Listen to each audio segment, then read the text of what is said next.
반갑습니다. 유한영인 가족분들 투자 파트너 강 대표 인사드리고요. 현재 시간은 월요일 1시 37분경을 지나가고 있습니다. 명절의 시작을 알리는 날이죠. 다들 따뜻하게 명절 보내시길 바라면서 축하할 소식이 있기 때문에 제가 영상을 찍어 드리는 부분이니까 구독과 좋아요 한 번씩만 부탁을 드리면서 그 축하할 소식 뭔지에 대해서 말씀을 드려보도록 하겠습니다.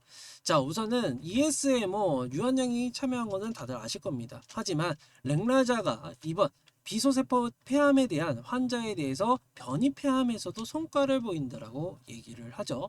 자, 우선적으로는 보시는 것처럼 비전형적 비소세포 폐암에 대한 환자를 상대로 한 임상 이상이 긍정적인 결과가 도출이 되었다라고 얘기를 합니다. 이번에는 렉라자와 이 타그림 죄송합니다. 아미반타맘의 병용 치료가 아니라 렉라자만 단독 치료에 대해서 말씀을 드리는 거예요. 그러니까 우리가 주목할 필요가 있다라는 것을 말씀을 드릴 수 있겠고요. 보시는 것처럼 지금 어떤 내용이냐라고 한다면 연구 사항은요. 다양한 환자에 대한 적용을 해봤을 때 4개에 대한 환자에 대해서 적용을 해봤을 때 렉라자를 평가를 했다라고 얘기를 합니다. 렉라자에 잘 반응하는 건 두 가지가 포함이 되었었고요.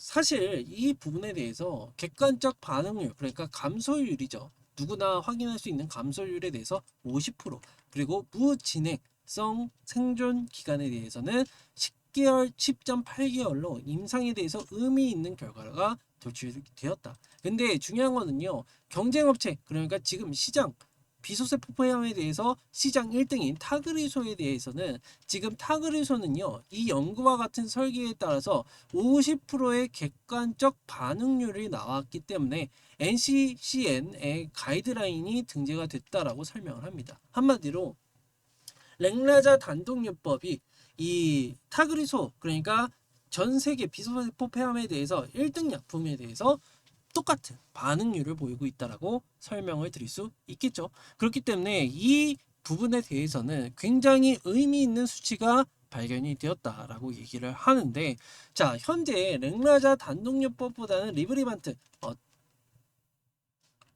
아미반타맘의 병용요법이 더 효과가 좋은 것으로 밝혀지면서 글로벌 스탠다드로 될 것으로 예상을 하고 있다라고 얘기합니다.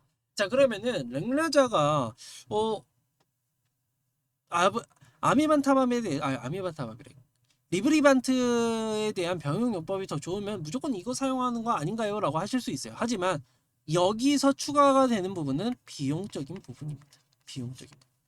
자, 렉라자는요. 비소세포 폐암에 대해서 변이성, 그러니까 내성이 생겼던 부분에 대해서 조금 더 잡을 수 있다. 한마디로 타그리소보다 조금 더 효능성이 좋은 모습을 보이고 있다는 것을 우리가 알 수 있겠죠. 하지만 리브리반트 병용요법에 대해서는 조금 밀리는 모습을 보이고 있지만 비용적인 부분을 우리가 생각을 안 할 수가 없다라고 말씀을 드릴 수 있겠죠. 그러면은 우리가 생각을 해봤을 때 비용적인 부분이 만약에 해소가 안 된다. 비용을 낼 형편이 안 된다.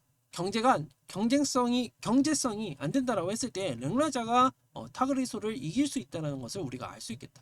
적어도 렉라자는 타그리소보다 쌀 겁니다. 비용적인 부분에 대해서 무조건 쌀 수밖에 없어요. 왜냐면은 독점을 유지를 하다가 시장을 뺏긴다라는 것은 당연하게도 비용적인 부분에 대해서 밀릴 수 있다라는 부분인데 유한양행은 렉라자에 대해서 당연하게 이 비용을 우리가 조금 더 감소를 시킬 수 있기 때문에 개발을 한 부분이라 당연하게도 유한양행에 대해서 경쟁력을 가질 수밖에 없는 상황 속에 놓여져 있다라고 말씀을 드릴 수 있기 때문에 우리 주주분들은 이러한 내용을 꼭 알고 계셔라. 더군다나 렉라자는 뇌혈관 장명을 잘 통과하기 때문이라고 합니다.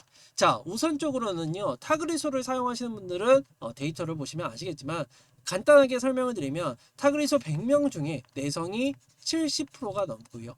이 중에서도 23%가 뇌전이가 발생이 된다라고 얘기를 합니다. 그러면은 23%에 대해서 잡을 수 있다라고 한다면 당연하게 렉라자를 사용하지 타그리소를 사용할 이유는 없다라는 거죠. 그러면은 우리가 생각을 해봤을 때 렉라자 단독요법이요 경쟁력을 가진다라는 겁니다.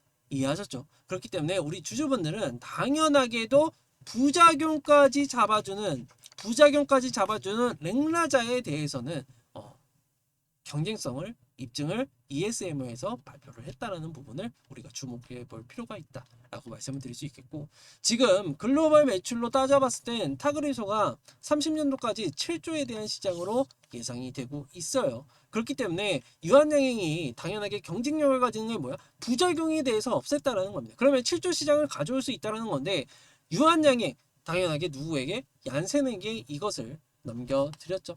뭘? 기술 이전을. 랭라자에 대해서 기술 이전을 했습니다.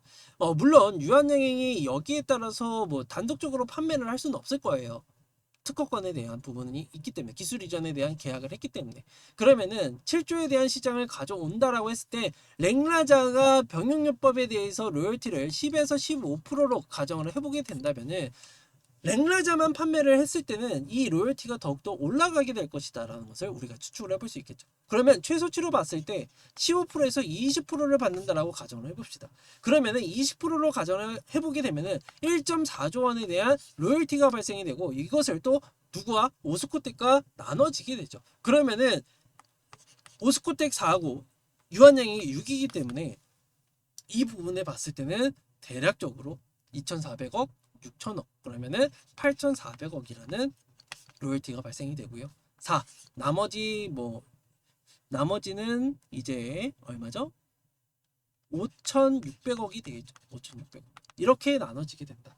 그러면은 8,400억의 PER을 10만 멀티플을 10만 곱하더라도 8.4조 원에 대한 시가총액이 추가적으로 생긴다. 그렇기 때문에 15만 원을 넘어서 20만 원까지 충분하게 가능성을 보이고 있기 때문에 우리 주주분들 당연하게도 이 유한양의 추석이 끝나고 나서 상승세를 보일 것이다. 더군다나 플러스 금리 인하까지도 겹쳐 있기 때문에 이 부분에 따라서 당연하게 시장성은 높아지게 될 것이다 라는 것을 말씀을 드릴 수 있어서 우리 주주분들 유한양행 잘 가지고 계셔라 라고 말씀을 드릴 수 있겠고요.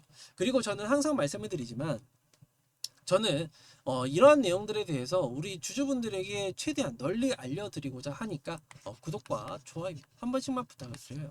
그래야만 제 영상이 많이 퍼질 수 있습니다. 그러니까 한 번씩 꼭 좀 부탁을 드리겠고, 사실 이 왼쪽 편에 이것은 무엇이냐라고 하시는 분들이 계세요. 네, 보시는 것처럼 유한양행 이렇게 말씀을 드리고 있는데, 저는 소통망을 운영을 하고 있고요. 그리고 금전적인 요구는 하지 않습니다. 그냥 있는 거 없는 거 다 퍼드리고 있어요. 정보에 대해서. 그렇다 보니까 만약에 이러한 내용들이 나는 필요하다, 브리핑을 받아야겠다라고 하신 분들은 영상 하단에 더보기를 클릭하신 다음에 링크가 2개가 나옵니다. 그러면 문자 보내기 링크로 입장이라고 보내주시고요. 두 번째로는 이제 소통망 입장 링크가 있으니까 거기에 입장 요청을 해주시면 제가 문자 확인 후에 바로 승인을 시켜드리고 있다라고 말씀을 드리면서, 만약에 필요 없으신 분들은 상관이 없습니다. 하지만 필요하신 분들은 이렇게 순차적으로 진행을 해주시면 될 것 같고, 마지막으로 이제 구독과 좋아요 한 번 더 부탁을 드리면서 영상 마무리해 보도록 하겠습니다. 감사합니다.